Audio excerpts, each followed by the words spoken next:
You can see the screen, students.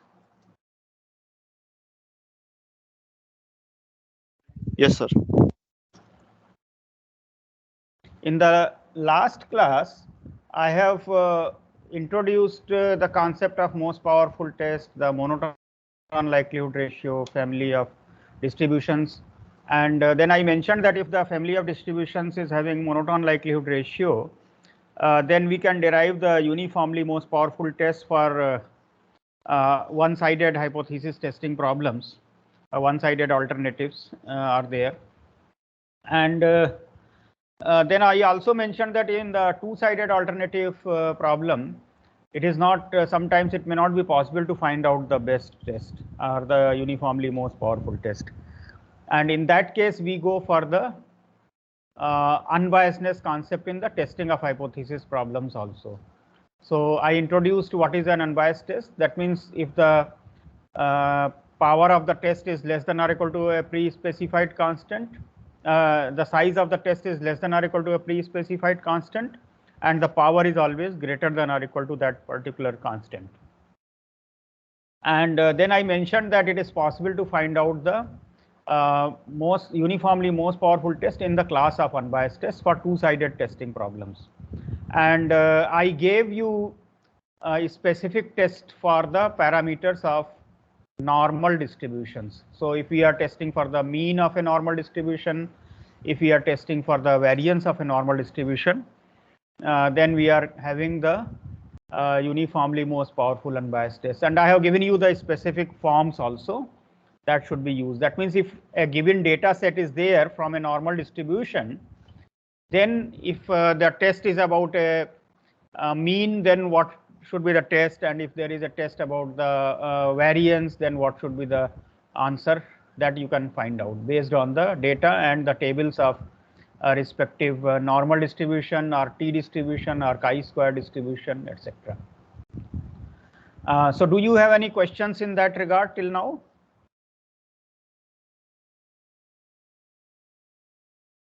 Is any student having any question?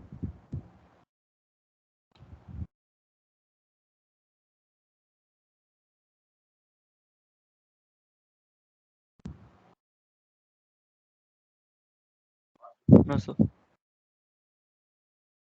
Then I will proceed to, the next important class of testing problems is when we compare two populations.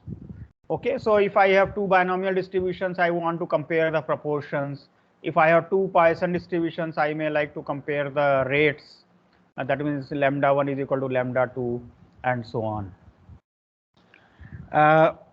So in particular, we can consider the test for the parameters of two normal distributions. Okay, so let me give that thing.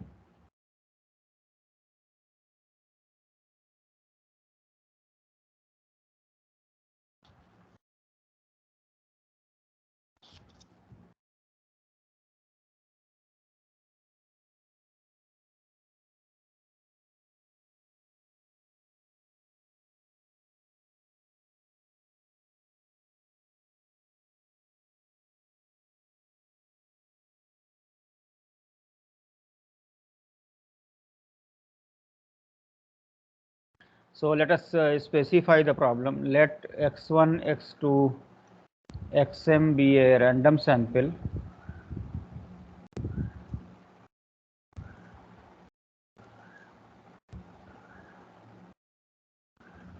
from a normal distribution between mu and variance sigma 1 square, and let y1, y2, yn be a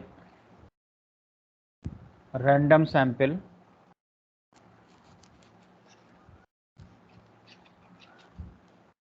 from a normal mu2 sigma 2 square population. Okay.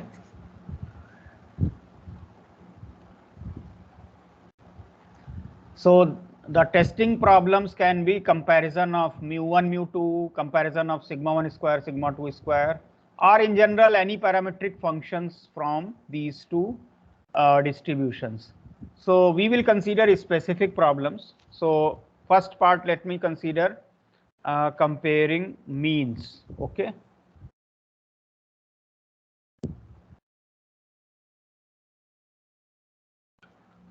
For comparing means, we are writing down the hypothesis testing problem in the following way.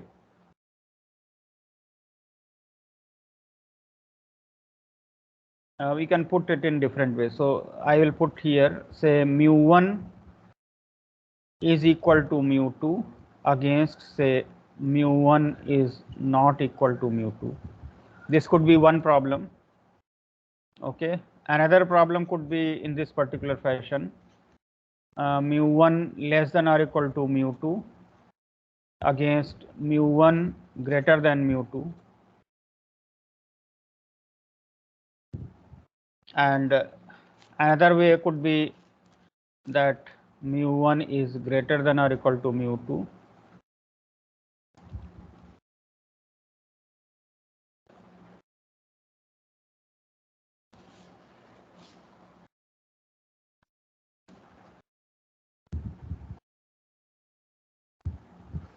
So we have several cases. The first case is if sigma 1 square and sigma 2 square are known. If they are known, then the problem becomes quite simplified. We are able to construct a test function. Let me call it, say, u as. So I'll just give you a genesis of that, how we actually come to this u. So before actually writing down the final u, let me just give you a brief, you can say, explanation for that. So if I consider the first sample, then x bar follows normal mu1 sigma 1 square by n. And if I consider the second sample, then y bar follows normal mu2 sigma 2 square by n. So if I consider here, because x bar and y bar, they are independent because they are from different samples. I mean, they are calculated from independent samples. So if I consider the linear function of x bar y bar, then that also has a normal distribution. Since I am taking here the difference, it will have simply the difference of the means and the sum of the variances. Let me call this difference as, say, v. Then this parameter, suppose I call eta. Then and this one, let me call it tau square. Okay. So this problem now, you can see that it has simplified to this type of thing, that v follows, or you can say v bar follows. We can say v bar. V bar follows normal eta tau square. Okay. And your hypothesis, which I have written here, mu1 is equal to mu2, it is same as eta is equal to 0, and this one will become eta not equal to 0. The second hypothesis, that is mu1 less than or equal to mu2, it will be similar to eta less than or equal to 0, and this one will be eta greater than 0, and similarly the third one. Now this problem we have already solved, because if you remember the first test in the last class, I have given for the parameter, that is the mean mu of a normal distribution for the known variance case. So we can just apply that procedure and we get here. So the test statistic will be v bar minus eta divided by tau. So now when the null hypothesis is true, that point eta is equal to 0. So we can remove this one. So the test function, let me write here. So that is simply u is equal to this, that is x bar minus y bar divided by root sigma 1 square by m plus sigma 2 square by n. This is following normal 0 1 under mu1 is equal to mu2.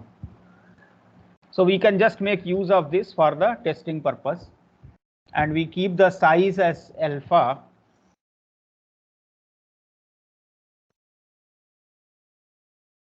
So for two-sided problem, you have to consider the point Z alpha by 2 and minus Z alpha by 2. And for one-sided, you have to consider Z alpha. So let me just write down the test here. Is the formulation of the test function clear to you?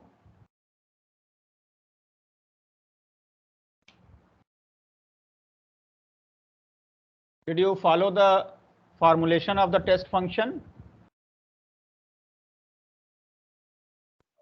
Can you repeat, like, brief it, sir? So I am considering two normal distributions. One is with mean mu1 and variance sigma 1 square, and another is from normal mean mu2 and variance sigma 2 square. Our purpose is to compare the means. So that is the testing problem here. So the first case that I am taking is when sigma 1 square and sigma 2 square are known. In this particular case, if I consider the distribution of x bar minus y bar, it is simply normal with mean mu1 minus mu2 and variance sigma 1 square by m plus sigma 2 square by n. And we are testing about eta. That means eta is equal to 0, or eta is less than 0, or eta greater than 0, or eta not equal to 0, etc. This problem is now equivalent to testing for the one parameter problem when we consider the normal distribution, one sample problem. For that, I have already written the test function, which is based on the Z statistic, that is the normal 0, 1. So I have framed just that thing only here. So the test function becomes simply x bar minus y bar divided by square root. Because what does it mean? See, you are having these as estimate of mu1 minus mu2. So if I say mu1 is less than or equal to mu2, that means x bar should be somewhat smaller than y bar. So for smaller values, you should go for that hypothesis, and for larger value, you should go for the alternative hypothesis. Similarly, if I am testing equal to 0 against not equal to 0, so for a small value of mod of u, we should go for the acceptance of h naught, and for larger value of mod of u, we should go for the rejection of u. Okay, so the benchmark is provided by the normal 0, 1 here. So that is the thing. Is the point clear to you now? So, sir, if the u follows normal 0, 1, then we can say that the eta is 0, like mu1 equal to mu2. If not, we change. Yeah, u equal to 0. So equal to 0 will not be true in general, because these are two continuous populations. So exact equality will not be possible. I mean, in general, whenever you take two samples and you say that the means are exactly equal, that may not be true in reality. But if they are close enough, so how much close enough? That benchmark we are using normality here. Okay. Yes, sir. It will be approximate. I mean, nothing is exact. Like you cannot say that x bar is exactly equal to y bar, then only I should say mu1 is equal to mu2. No. In fact, in reality, it will never be true. Okay. Yes. So let me write down here the test functions here.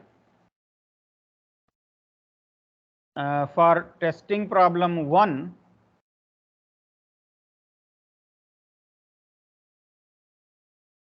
the test is actually these are UMP unbiased tests. Okay. In fact, for the second problem and third problem, it is UMP, but for the first problem, it is UMP unbiased test.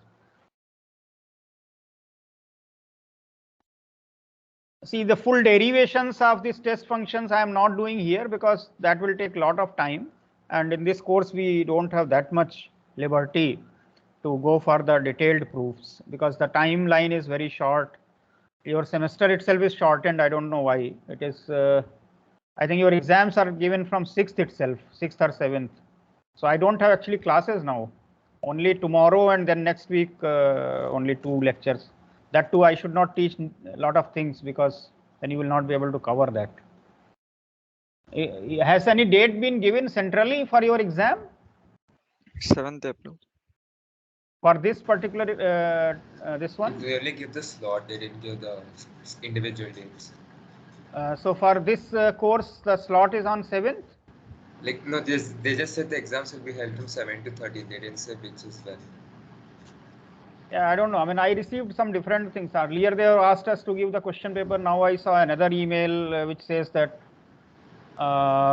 I mean, they have asked for some options. That is why yesterday I have sent an email to all of you Yes, to sir. tell me that whether the option has been given ERP and will be deadline is that you have to tomorrow, give for the central. I mean, that you have to give centrally. But I also asked individually also. But I have not seen that all of you have filled up. Have all of you filled up in that Google sheet? Have you filled up? Yes, sir. I saw that many entries are vacant actually. I mean, they are not, they are blank. Many students, they have not given the option. I remember some names also. Anushka Srivastav, is she there?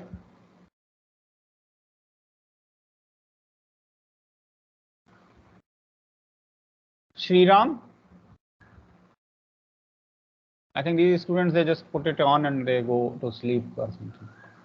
Sriram? Are you there?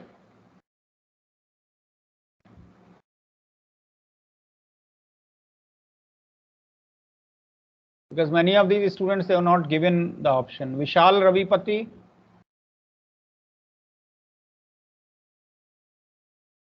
Sir, I've added the option some time ago. Okay. Has anybody given offline? I mean, I saw cursorily, I saw mostly it is online only. Has anybody given offline? Is there anybody offline? Is there any student who wants to give offline? Sir, I want to fill offline on ERP. So whether it is for all courses or not, I don't know, sir. Oh, you want to give offline? Okay, but only one student. Why you want to give them offline? Only one student.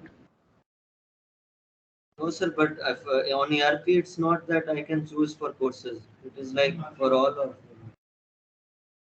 No. So in my exam, you want to appear in offline? No, sir. Then I have to make one for... question. Then I have to make one extra question paper. No, sir. If it is online for all, I will also give online. If you have given offline option in ERP, then I will be asked to give a question paper. Sir, but for other courses, I want to give offline. That's why I have to give offline. No. In that, I don't think that you have subject-wise choice. In that Yes, case, sir, no. everything will be off. You don't. You please check it. I think in that case, I will have to make one extra question paper for you. And somebody has to do invigilation also. Anyway, let me see. The UMP unbiased test is to reject H0 if mod of this function that I wrote here, U, is greater than or equal to Z alpha by 2. For problem 2, the UMP test is reject H0 if U is greater than or equal to Z alpha.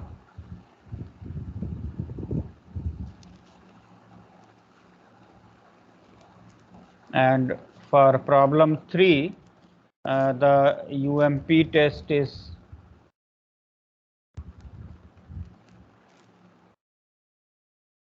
reject H0 if U is less than or equal to Z1 minus alpha. So one solution I have given here, that for comparing the means of two normal population, when the variances are known, then the for one-sided testing problems, you have uniformly most powerful test, and for two-sided, you have a uniformly most powerful unbiased test. So I have written the test functions here. So for the given data, you can actually calculate and compare with the corresponding value from the tables of a standard normal distribution. Okay, so I think this procedure is clear to you. Now let me move to the second case. Yes. Sir, in problem 3, shouldn't be U is less than minus Z alpha? Yeah. That is okay. Yes. You are right. So this point, I mean, like if I am taking the equivalent point on this side, that is Z1 minus alpha, because of the symmetry in the normal distribution, it is minus Z alpha. In the normal distribution, it is symmetric. So this point which I have written Z1 minus alpha, you can actually write it as minus Z alpha.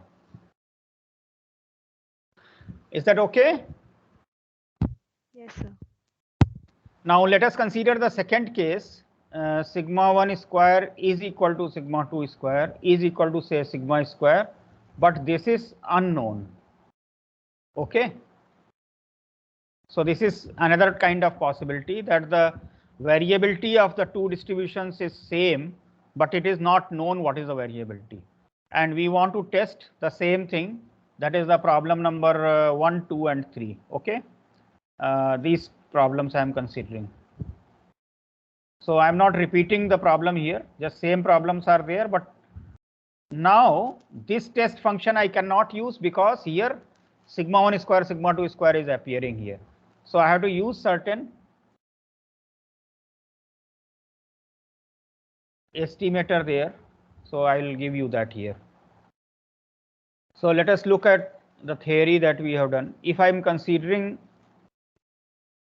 this is following chi-square distribution on m minus 1 degrees of freedom, n minus 1 s2 square by sigma square, that follows chi-square distribution on n minus 1 degrees of freedom. And these two are from independent samples, so they are independent. So if I add the two, I will get m minus 1 s1 square plus n minus 1 s2 square by sigma square, that is following chi square m plus n minus 2.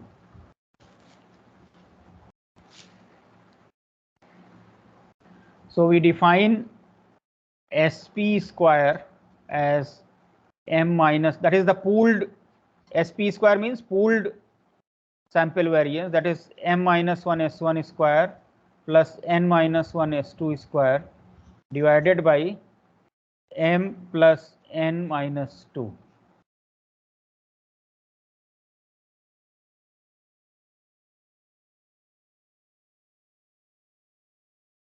Then what we are having, that m plus n minus 2 sp square by sigma square is following chi square m plus n minus 2 degrees of freedom. Now this x bar minus y bar,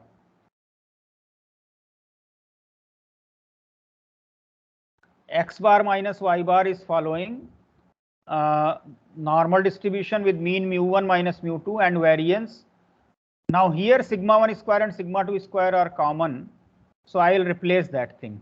So we have this statement now, that is x bar minus y bar follows normal distribution with mean mu1 minus mu2 and variance sigma square 1 by m plus 1 by n, that is, we can write like this. So if you bring it to the left hand side, you will get root mn by m plus n x bar minus y bar by sigma, that is following normal 0 1. Okay, let me call it say u1. Okay, and this I call as u2. Now u1 and u2 are also independent. Why?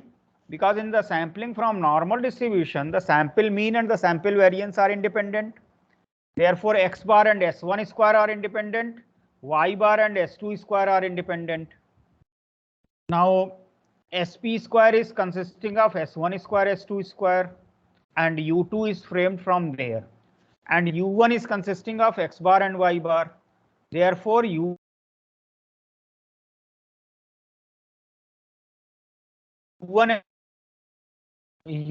and u2 are independent. So we can construct a test function u1 by u2 divided by the degrees of freedom. This will have, let me call it t. This has t distribution on m plus n minus 2 degrees of freedom. So if you simplify what it is, t is equal to root mn by m plus n x bar minus y bar. See what I have done here, I have taken here, this is here mu1 minus mu2. What I have done, that I am putting under h naught value, that is mu1 is equal to mu2, so this becomes 0.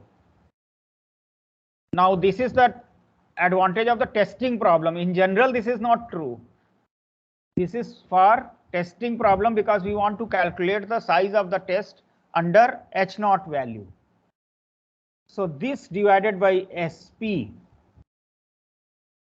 that is following t distribution on m plus n minus 2. If you remember the shape of the t distribution, it is also symmetric like normal distribution. So the points, like this is T alpha, then this is minus T alpha, and so on. So for problem 1, the uniformly most powerful unbiased test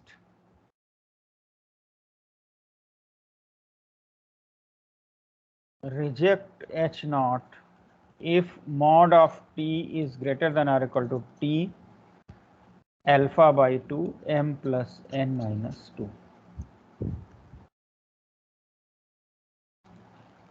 And similarly, we can write for other problems also.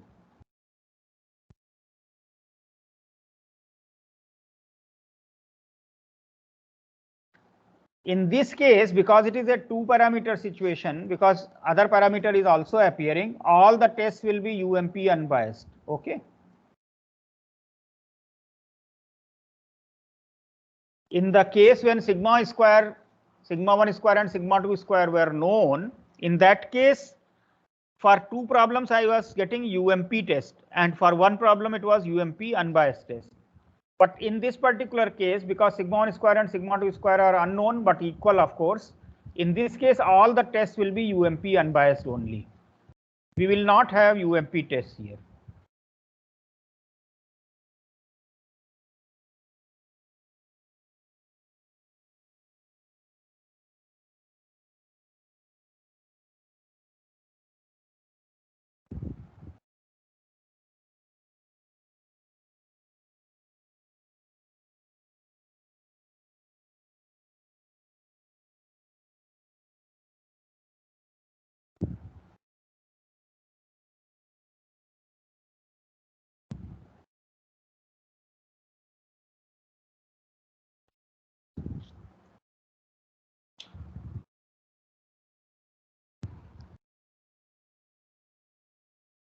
Is that okay? Yes. Now the question comes that if sigma 1 square and sigma 2 square are completely unknown.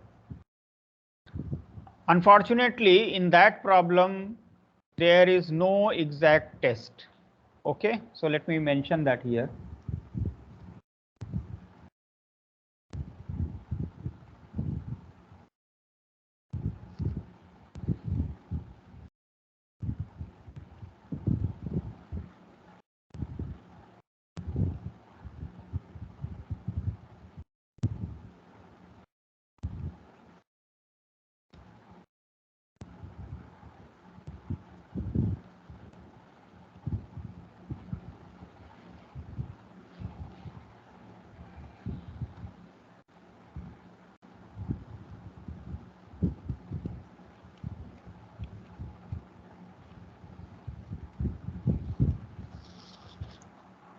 So in this case, actually, exact tests do not exist. Okay. There is an approximate test. If you remember your probability and statistics class, in this function, which is written here, x bar minus y bar divided by square root s1 square by m plus square plus s2 square by n, that was written, and it is having an approximate t distribution. So that test was given, but that is not coming through this theory. Okay, the theory of uniformly most powerful tests or the theory of uniformly most powerful unbiased tests does not work in that case. Okay, so you should know that thing, that exact tests are not available for that. So I'm not writing that here because that thing you already know, and here I am actually writing with reference to the unbiased, the theory that we have developed here, that is the Neyman-Pearson theory. So I am writing down the test according to that. I am not writing general things for any other problems. Okay. Now let us consider the problem of comparing of the variances.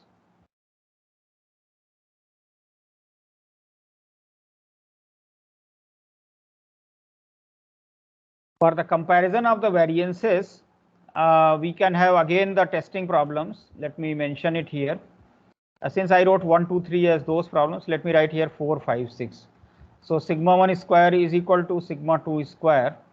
Now if I consider something like, say I define sigma 1 square by sigma 2 square as equal to, say, xi. Okay, so then we can write the hypothesis in that form. Okay, for xi. So we can write it as xi is equal to 1 against xi not equal to 1. Another hypothesis is one-sided. You can have xi less than or equal to 1 against xi greater than 1, and you can have xi greater than or equal to 1 against xi less than 1. Here the formulation of the statistics will be in the terms of ratios. See, in the case of comparing of the means, because the means are the location parameter, the test functions appear in the form of differences, x bar minus y bar, and then all scaling factors that you will get. The variances actually they satisfy they are the scale parameters. So in the scale parameters they will become ratios. I have already explained you through the invariance property. So that is a precursor of this one, so you can understand from there. So here we have this property that m minus 1 s1 square by sigma 1 square, that is following chi square distribution on m minus 1 degrees of freedom, and n minus 1 s2 square by sigma 2 square following chi square distribution on n minus 1 degrees of freedom. So that gives us that sigma 2 square by sigma 1 square s1 square by s2 square follows f distribution on m minus 1 n minus 1 degrees of freedom. So when I am considering xi is equal to 1, then this term will go away and I will consider the function w, that is s1 square by s2 square. Okay. So the test statistic will be based on this, and f distribution, of course, you know that it is a skewed distribution. So the points will come on this. So let us write down the test functions.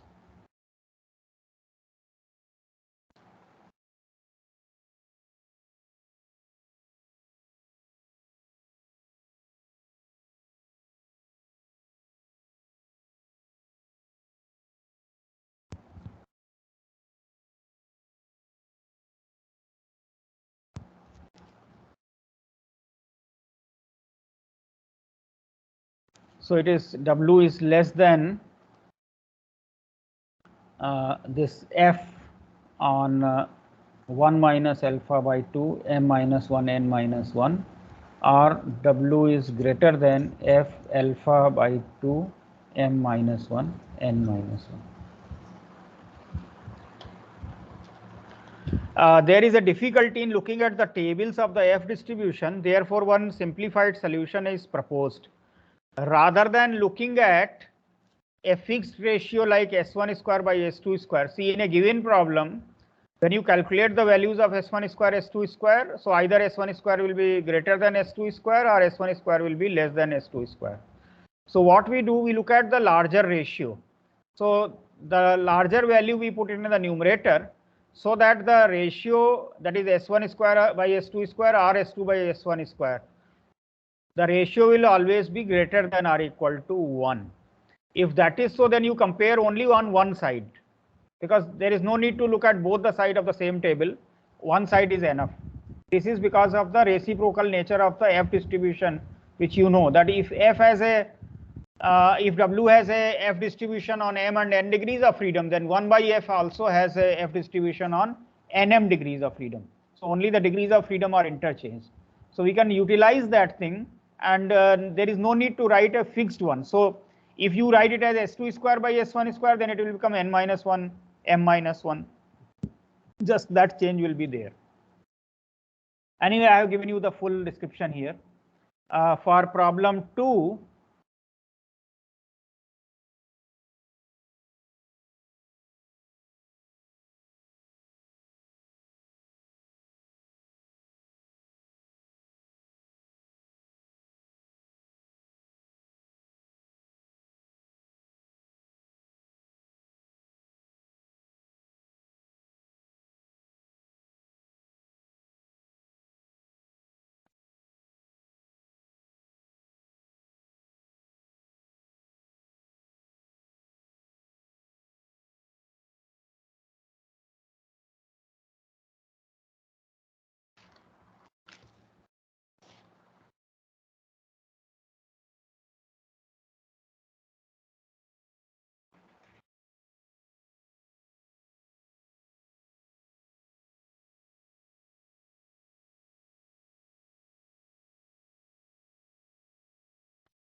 okay, is that okay?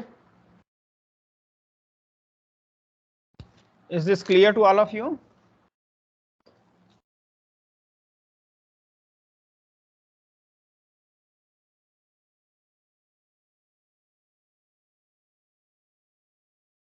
Is it okay? Sir, Vaish, Yes, what is the question? okay, sir, got it. Eh? Got it, sir. Okay.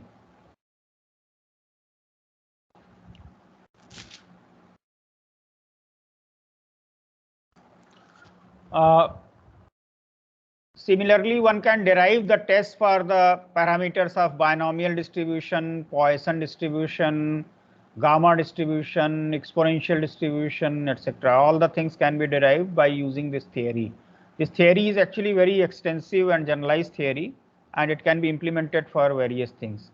So anyway, I am giving here for the practical purpose here. So I have introduced only the test for the single normal population and for two normal populations. Okay.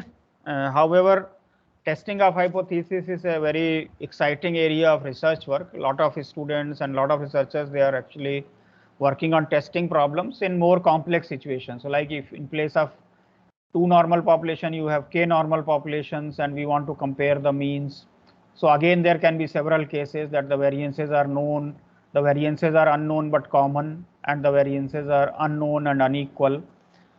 So for example, for the last problem which I mentioned here, for the ordered alternatives, recently we have done some work and we have derived some powerful test functions, and that paper we have submitted for research publication. And also there are some works which are going on in the other distributions, like in the exponential distribution, in the directional data distributions, and so on. So there are a lot of researchers who are working on these areas. So those students who are interested, they can pursue this as an interest actually, because this is a very exciting area of research. And in fact, when we talk about the statistical inference, one part is estimation and another part is the testing of hypothesis. So in the testing of a hypothesis, I mean, a lot of exciting research problems are available, and for different kind of models. So one of the common things currently is that when you have a lot of data appearing, so generally we want to find out what is the distribution. So like it is fine as a textbook problem to say that let x1, x2, xn follow a normal distribution, okay, or let us say that x1, x2, xn is a random sample from a gamma distribution. But that is for the classroom. In the real life, you will actually have a data and then you don't know what is the distribution. So you would like to model it. I mentioned to you earlier the tools for modeling. for the data in the Euclidean spaces, one generally uses the histograms, the frequency diagrams, and so on. In the directional data, we generally use the circular histogram or the rows diagram, etc. From there, we try to judge whether it is a normal distribution. Like even for the marks of the students, like in your probability and statistics, I was always plotting whether the marks are normally distributed or not, because we conducted 3 tests, and when then the sum of the marks, whether it is normally distributed or not, we actually checked and we found it is true, because we could apply the central limit theorem there, because each student was able to solve 10 questions which are randomly allocated to them, and assuming that the students are answering truthfully, that means they are not having collaboration mutually among themselves. So if we add the marks of 30 questions, then it is coming out to be normally distributed. So we that actually tested and we found it is true. Anyway, let us come to the more general problem, that in general we want to find out what is the distribution. Okay, so in general we want to test whether a given random sample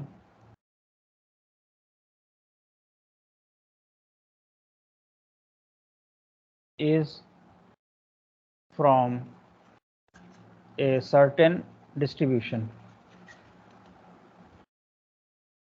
Okay, so in particular the testing problem can be posed as follows. So let x1, x2, xn be a random sample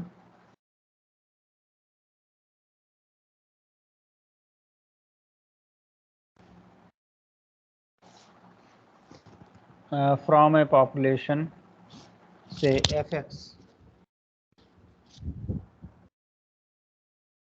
Okay, so this fx could be normal distribution, it could be Poisson distribution, it could be gamma distribution, or anything. Okay, and we want to test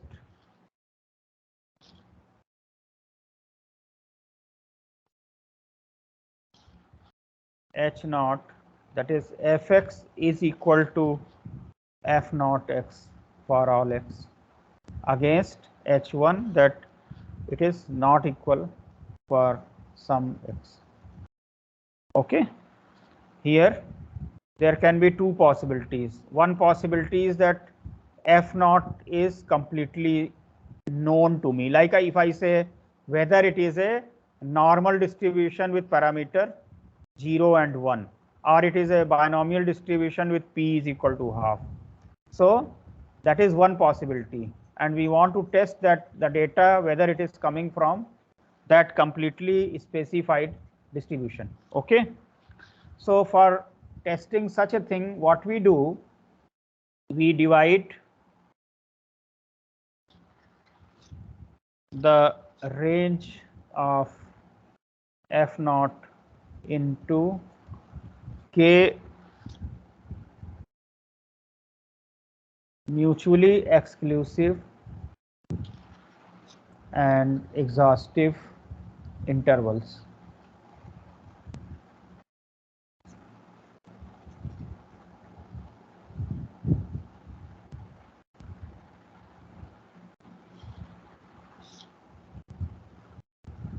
Let us call these intervals as, say, J1, J2, Jk.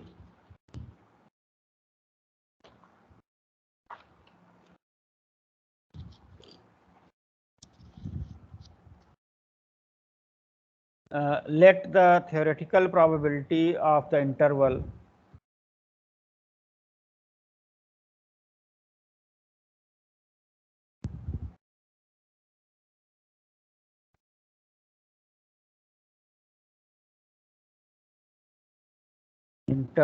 ji be pi I. Okay, that is probability that, say, x1 belongs to ji, that is equal to pi I for I is equal to 1 to k. Now we have the data, so we will look at that data. How many of those values are lying in the interval J1? How many of those values are lying in the interval J2, and so on. So let O1, O2, OK be observed frequencies in the interval J1, J2, Jk respectively.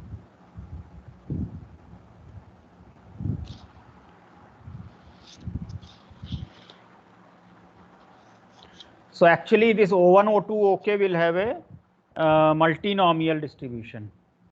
Sir, Yes. can you say why we took only x1? Yeah, I mean, I have taken x1, x2, xn, so it's a random sample. So some distribution is there. I mean, for a random variable, fx is some distribution, isn't it? So what is the probability of particular interval, which is like this distribution is having certain range? Okay, so I am dividing it into these portions. This is J1 interval, this is J2, this is J3, and so on. So what is the probability that the observation lies in this interval? Okay, so that I am calling to be pi1. So x1 is 1. I mean, in place of x1, if you want, you write x2 or x7. It doesn't matter. I mean, if I can write, I want to write x8 here. That is also fine, isn't it?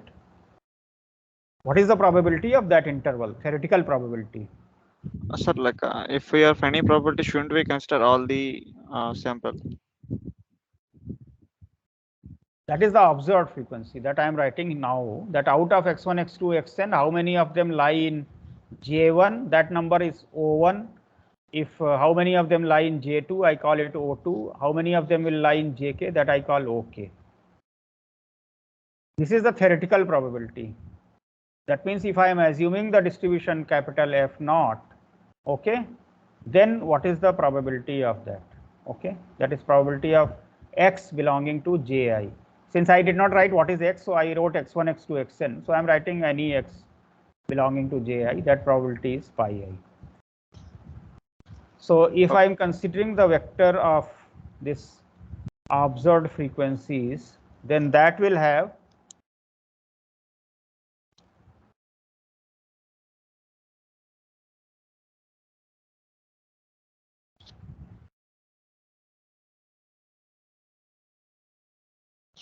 multinomial distribution.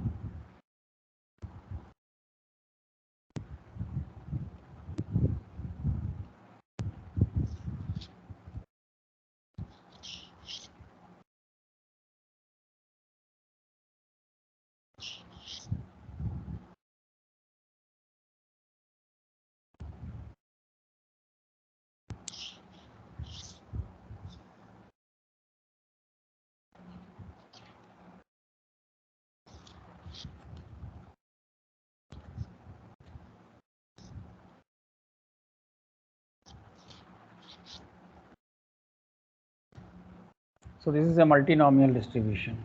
So a multinomial is of course just a generalization of the binomial.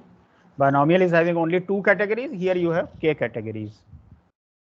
So actually expectation of OI, that is equal to n pi I, which we write as EI. That is the expected frequency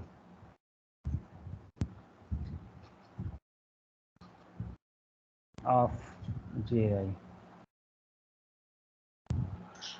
And variance of OI, that will be n pi I into 1 minus pi. Basically, it is just a generalization. Like in the binomial, you have np and np into 1 minus p. So same thing is just extended here.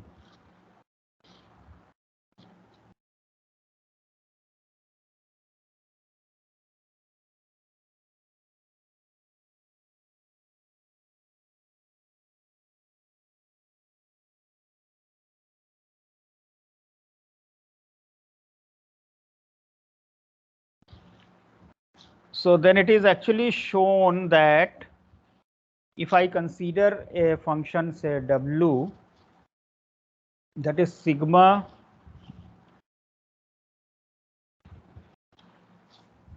OI minus EI square by EI, I is equal to 1 to k, then this is approximately chi square distribution on k minus 1 degrees of freedom. approximately. Okay, not exact.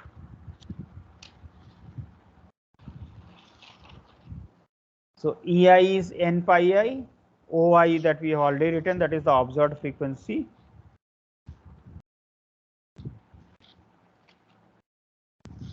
So the test can be framed that we reject H naught if W is greater than chi square alpha k minus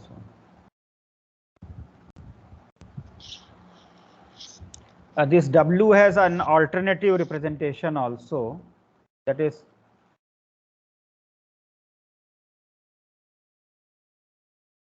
we can open the bracket and expand and do that calculation.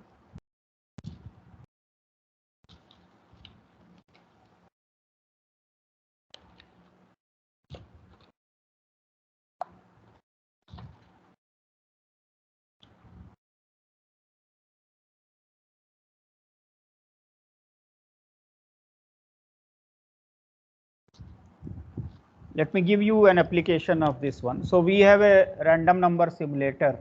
Okay, we want to test whether the simulator is okay.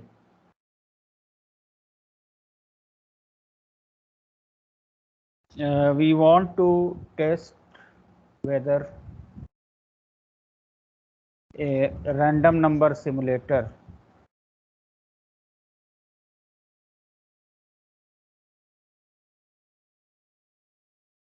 is generating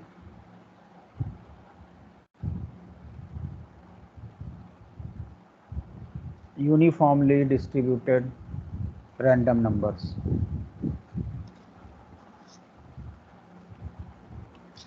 So suppose we generate say 1000 numbers, okay,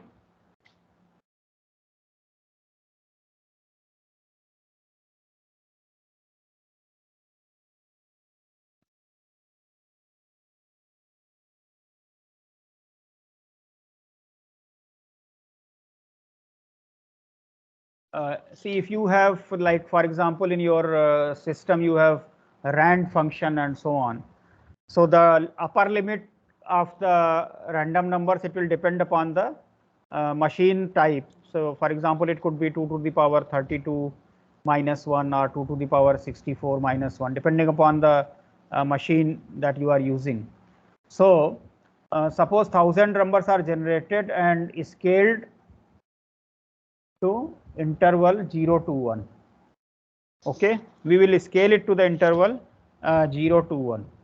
And now we want to, of course, if you want, you can include 0, 1 also. That's not an issue at all. And we divide the interval in 10 parts. Okay, so k is equal to 10. I'm taking k equal to 10. So suppose the observed frequency distribution is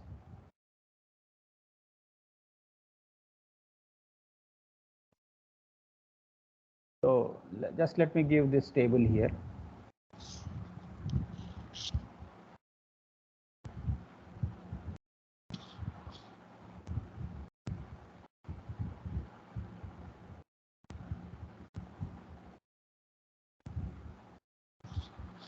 So 0 to 0.1,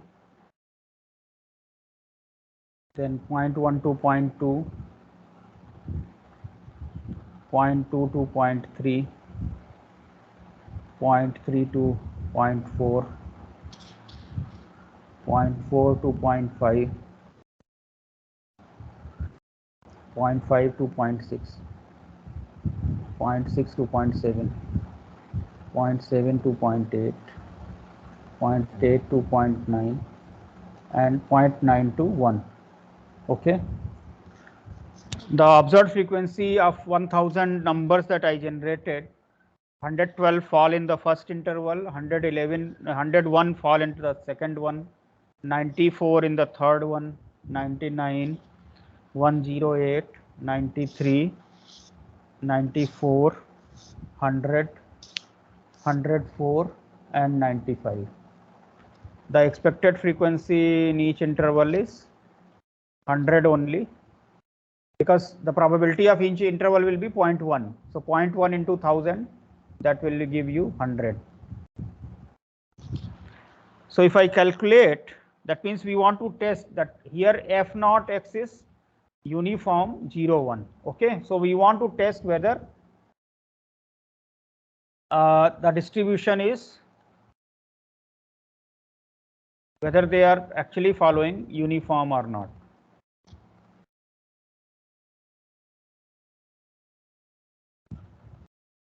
So we use this goodness of fit formula.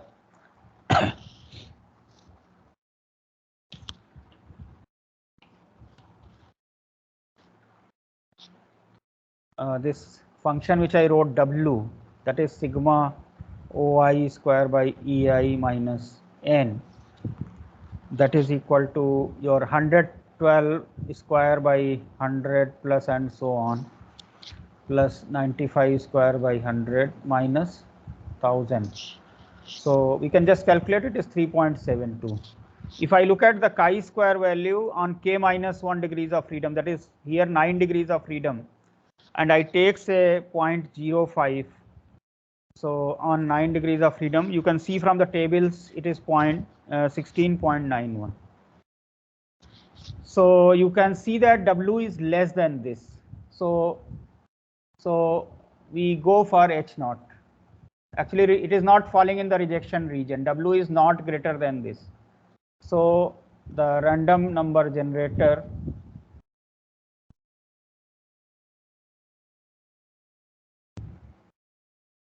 is fair.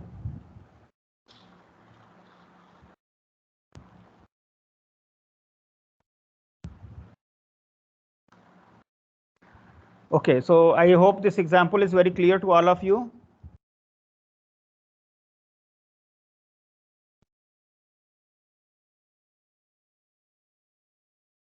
Sir, here W is much lesser than the Z, like X alpha. Yeah. So for W greater than that, we have to reject, but it is less, so we cannot reject. That means it is following uniform distribution. So therefore, the generator seems to be fine. The random number generator seems to be working fine. Is that okay? And here we choose alpha to be 0.1, right? 0.5, 0.05 I have chosen. You can look at 0.01 also. So 0.01, if you look at, that is okay, 21.67. So that is even bigger.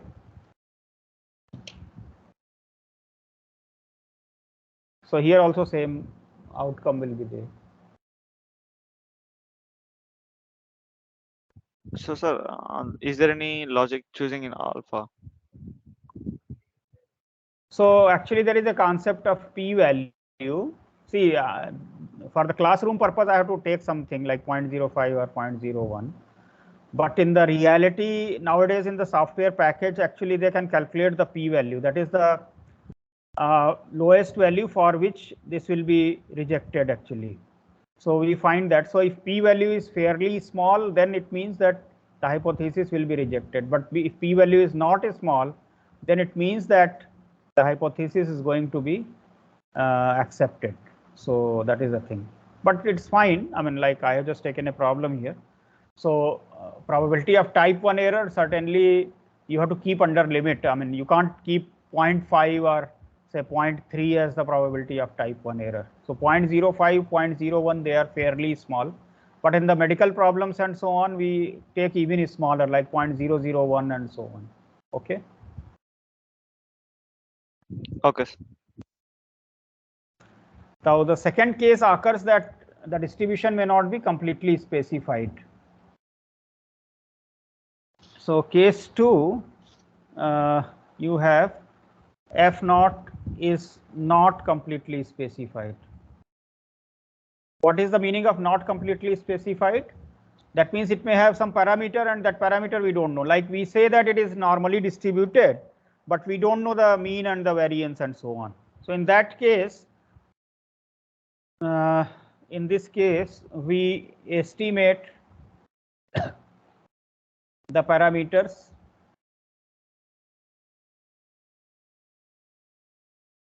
of F naught using maximum likelihood estimation, say for example.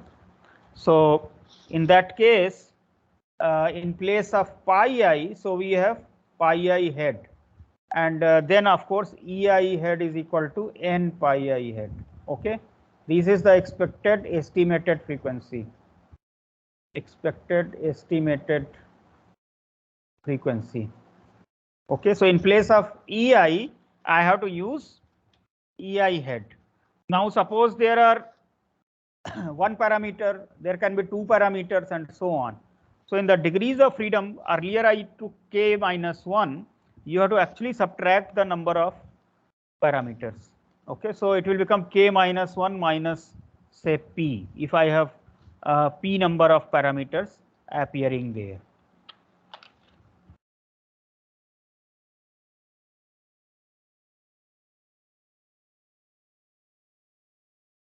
In this case, we use W star, that is sigma OI minus EI head by EI head minus n.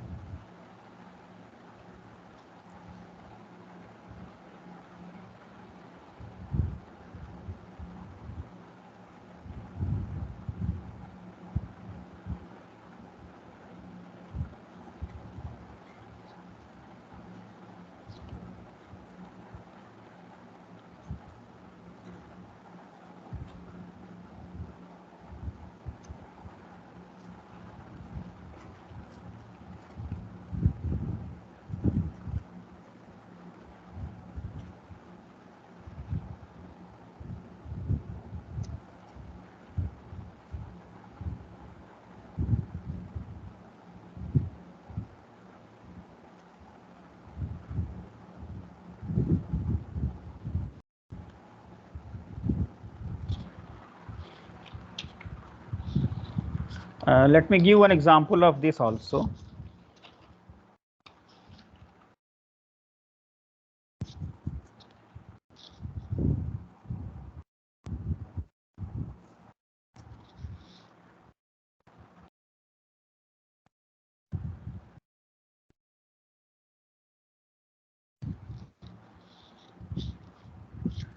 So the number of arrivals are recorded.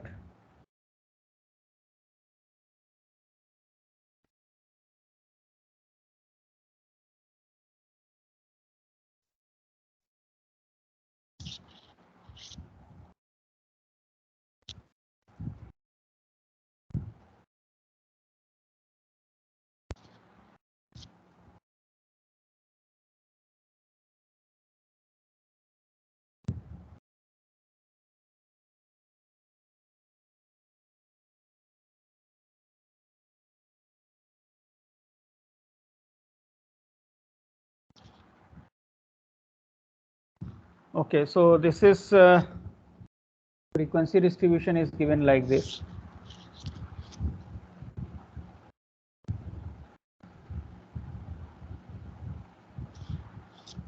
Zero, 1, Poisson distribution, you know, it is not continuous distribution. So you have points 0, 1, 2, 3, 4, 5, 6, 7, and so on. So suppose the observed frequencies are 22, 53, 58, 39, 20, then 5, 2, 1. Okay. Suppose this is the frequency distribution which is observed here. So what we do, we look at the estimate of the parameter lambda. Now you know we have done the lambda head is equal to x bar, that is the mean. So here we can consider the mean of this observed distribution. So lambda head, that we just use as 0 into 22 plus 1 into 53 plus and so on, divided by total number, that is 200 here. So that is approximately say 2. So now we will estimate this EIs, that is the probability. Say for example, what is E1? So we will consider pi 1 as the probability of x equal to 0 from this distribution, that is e to the power minus lambda head. that is e to the power minus 2. So E1 is now 200 into e to the power minus 2. Then similarly, you consider pi 2, that is the probability of x equal to 1, that is lambda head e to the power minus lambda head, that is 2 e to the power minus 2, and so on. You can calculate. So E2 will become 400 e to the power minus 2, and so on. You can calculate all of them here. So you substitute it here, these values in the table. These values are approximately 27, 54.2, 54.2, 36, 18. Then you have 5. That is again actually 4 point something, and I'm just writing okay, approximate values here. Okay, these are approximate. What we observe here, that these frequencies are 5, 2 and 1. Now we have used an approximation here. That approximation is valid for the cells if each cell frequency is more than 5. So this thing which I wrote here, I have to qualify this. This is approximately this, provided each OI is greater than 5. If OI is, what happened? Provided each OI is greater than 5. If it is less than or equal to 5, then this approximation is not valid. So now here you observe that for these 3 cells, there is a problem. So what we do, we club it. 5, 6, 7 I put together, and this expected frequency. So this is 8 here, and this will become 10.6 when we calculate here. And now if we apply the same formula, I am getting the value as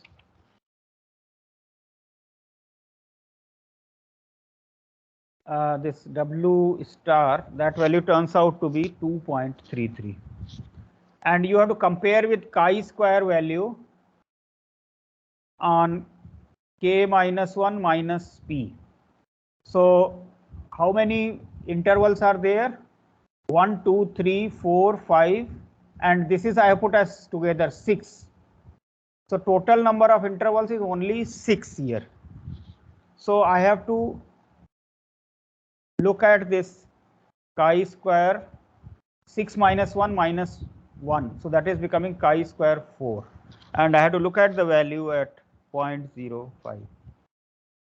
Okay, so you can just compare this with the chi-square value. This is, of course, you can see it is greater than 2.33. Actually, the value will be around 11 or something. Okay, so the data can be assumed to follow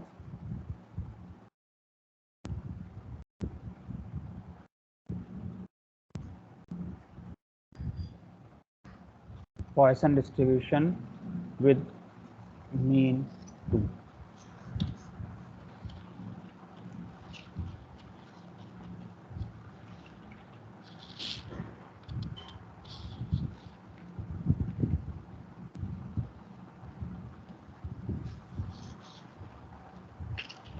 Is the example and the test clear to you?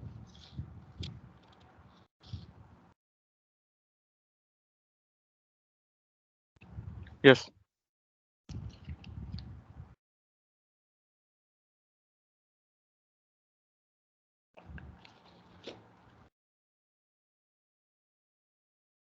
Actually, I have to stop the class now due to some reason.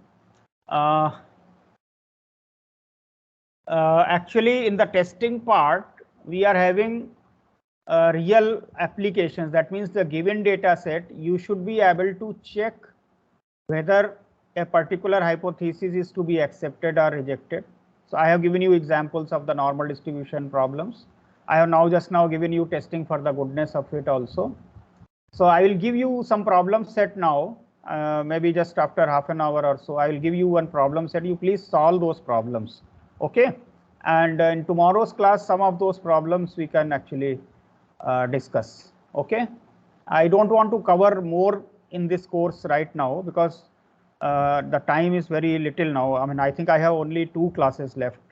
So I will not like to do new things now. Rather, we can discuss the whole thing and sort of revision in the remaining part here.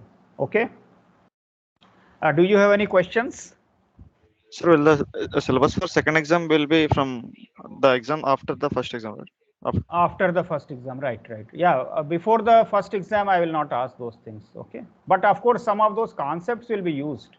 Okay. Yes, sir. Okay. For example, if there is sufficient statistic is being used or any such thing, so that will be there. But of course, the problems will be based on the what material I have covered afterwards. Okay. Yes, sir. Okay, fine. I'm stopping the class now.